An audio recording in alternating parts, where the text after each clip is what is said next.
this video, I'll show you how to add categories to a page that has been published on the main space. So the first thing that you'd like to do to find the categories is to go to our Wiki Project Conway library. You should be able to do this via your talk page, as I will have left this badge on there for you. So you click on Wiki Project Conway library, and along these tabs here, you can find our project homepage, to-do list, contributors, etc. If you scroll down, you can find all of the outcomes. And for me, one of the best ways to add categories to a new page is to look at what categories have been put onto previous pages so that you can copy them. So I'm just going to open Tim Benton's page in another tab, and I'm going to open Helen Hill's page in another tab as well.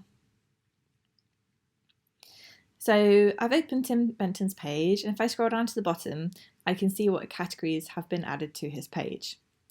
You can see we've got 1945 births, living people, British art historians, architectural photographers, and alumni of the Courtauld Institute of Art. So all of these will be useful probably for most of the biographies that we're going to make. So I'm going to go ahead and click Edit Source.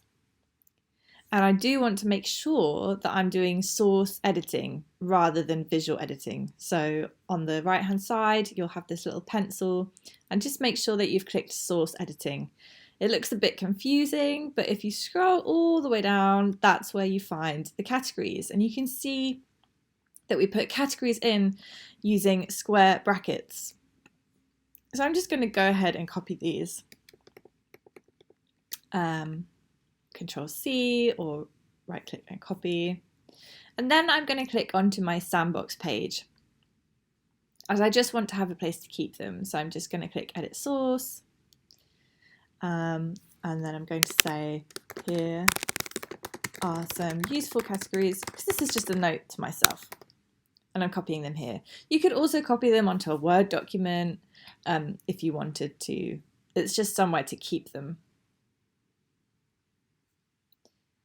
I'm also going to look at Helen Hill's page, as she's another person that the project made a page for. And right at the bottom, you can see that we have a lot of different categories as well. So it depends whether you're making a page for a woman or a man, whether they're British or American or born somewhere else. So I'm going to go ahead and click Edit Source. And I'm just going to copy all of her categories as well, just so that I have them for my reference. I'm going to pop them also in my sandbox. So I'm using my sandbox just as a place to keep things. So you can see that I've collected all these categories in my sandbox.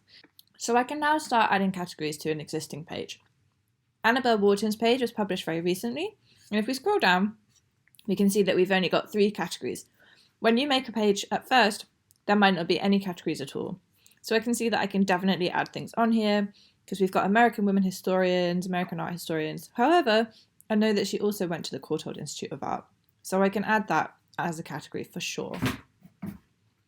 So I just click Edit Source, and remember, you definitely want to be on source editing. Scroll all the way down, put in a return, and now I'm going to copy over a category from my sandbox page. So here I've got alumni of the Courtauld Institute of Art. So I'm going to copy that. Go back to Annabelle's page, and I'm going to paste in that additional category.